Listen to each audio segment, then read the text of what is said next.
Welcome to Holy Angels Catholic Church in Chicago, Illinois, U.S.A. Presentation of homage to an African saint, Saint Macarius the Great. Macarius was born in Upper Egypt. A late tradition places his birthplace in the village of Shabshir, also pronounced Shabshawar, in Al-Manufaya Governorate, Egypt, around 300 AD.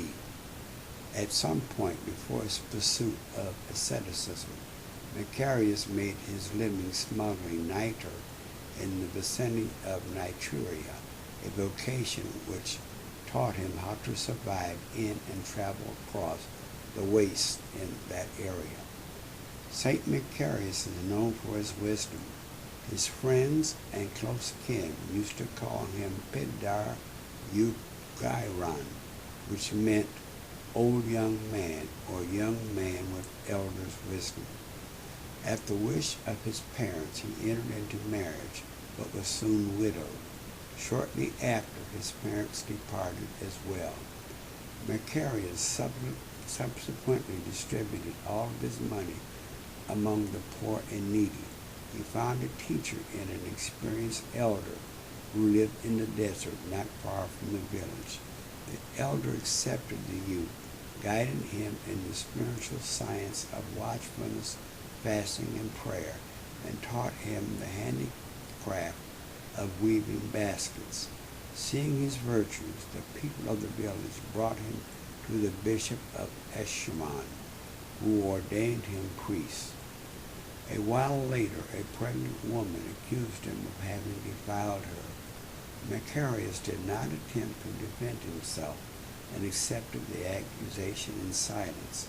However, when the woman's delivery became near, her labor became extremely difficult, and she did not manage to give birth until she confessed Macarius' innocence.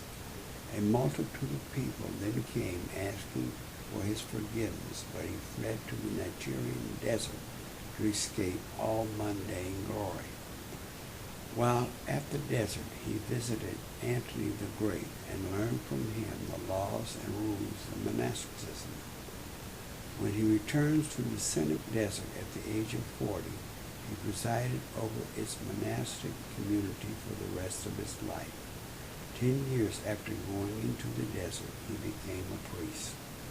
For a brief time, Macarius was banished to an island in the Nile by Emperor Valens, along with Saint Macarius of Alexandria, during a dispute over the doctrine of the Nicene Creed.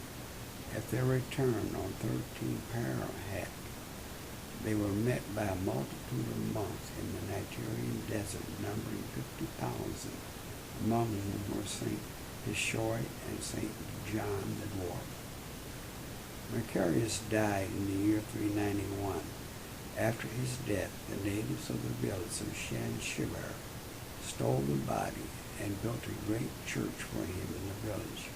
Pope Michael V of Alexandria brought the relics of St. Macarius back to the Niturian desert on 19 Missouri.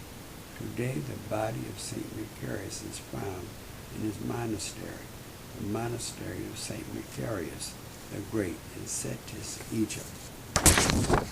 50 spiritual homilies were ascribed to Macarius a few generations after his death, and these texts had widespread and considerable influence on Eastern monasticism and Protestant pietism. This was particularly true in the context of the debate concerning extraordinary giftings of the Holy Spirit in the post-apostolic age, since Macarian homilies could serve as evidence in favor of a post-apostolic attestation of miraculous pneumatic giftings to include healings, visions, exorcism, etc.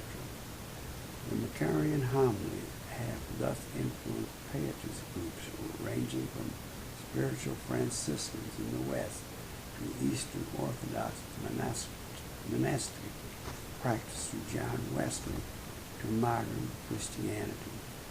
However, modern Patricists scholars have established that it was not likely that Macarius the Egyptian was their author.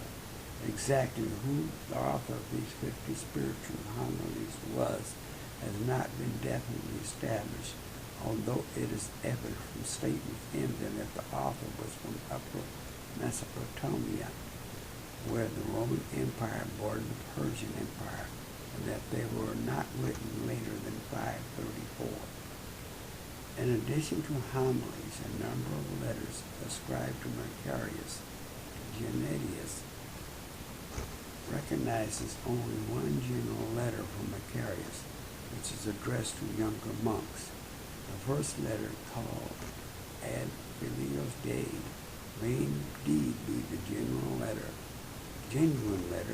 by Macarius the Egyptian that is mentioned in Gennadius.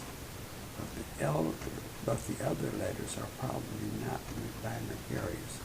The second letter, also called the Great Letter, used the De Incento Christianity of Gregory of Nyssa, which was written about 390. The style and content of the Great Letter suggest that its author is the same anonymous Mesopotamian who wrote the 50 spiritual homilies. The 7 so-called Aspercula Asteria, edited under the name of Petrus Posinus, Paris, 1683, are merely later compilation from the homilies made by Simon Logethet, who is probably identical with Simon Macarius, died 950. The teachings of Macarius are characterized by strong pneumatic emphasis that closely intertwines the salvific work of Jesus Christ as the Spirit of Christ with the supernatural workings of the Holy Spirit. The pneumatic thrust in the spiritual homilies is often termed mystical, and as such is a spiritual mode of thought which endeared him to Christian mystics of all ages, although on the other hand, his anthropology and soteriology frequently approximates the standpoint of St. Augustine.